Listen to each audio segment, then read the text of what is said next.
November 6, 2024 na kung saan sa ngayon ay patuloy pa rin ang paglakas ng Typhoon Mars habang nandito na po sa silangang baybayin ng Cagayan, about 310 km east ng Tugigaraw, Cagayan. Nataglay na po ang lakas ng hangin na umaabot na sa 175 km per hour. Bumagal na rin po ang kilos nito pa-west, northwestward sa bagal na 10 km per hour. Maghapon po ngayon hanggang bukas ng umaga ay nandyan pa rin sa silangang baybayin ng Cagayan dahil po yan sa presensya ng malakas na amihan na haharang sa bagyo na kikilos pa northward.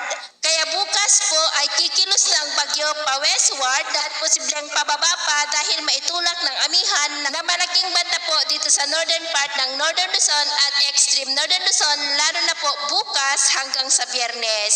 At posibleng itaas hanggang sa wind signal number 4 lalo na po sa paglapit pa ng bagyo dito sa northern part ng Northern Luzon lalo na po bukas at Biyernes. Pero posible pa po ang mabiglaang pagbabago lalo na at nasa karagatan pa ang bagyo at may amihan dito sa Northern Luzon at posibleng sa Biyernes pa yan makakalabas dito po sa ating area of responsibility.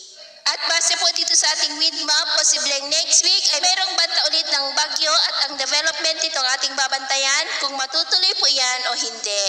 Sa ngayon po dahil kay bagyong Mars ay nakataas ang wind signal number 1 dito po sa halos buong Northern Luzon at ang pinakamalakas na wind signal nga ay hanggang sa wind signal number 4. Ngayon ay signal number 1 sa may Babuyan Islands, Cagayan, Isabela, Quirino, Aurora, Nueva Vizcaya, Ifugao, Mountain Province, Kalinga, Apayao, Ilocos Norte, Ilocos Sur, Abra at Benguet. Sa susunod po namang oras ay posibleng itaas ang wind signal number 2 dito po sa ilang bahagi ng Cagayan. At sa nalalabing bahagi ng ating bansa, ngayong madaling araw ay generally fair weather po tayo pero may tsansa ng isolated rain sa ilang bahagi ng Pangasinan, Zambales, Tarlac at ilang bahagi ng Bicol at Sulu Archipelago. At mamaya ay sisikat ang araw sa malaking bahagi ng ating bansa pero dahil sa bagyo ay cloudy skies with isolated light to heavy rains dito po sa may Northern Luzon lalo na po dito sa northern part. At mamayang hapon mas maraming lugar na ulit ang makakaranas ng mas maulap na kalangitan with isolated light to heavy rains.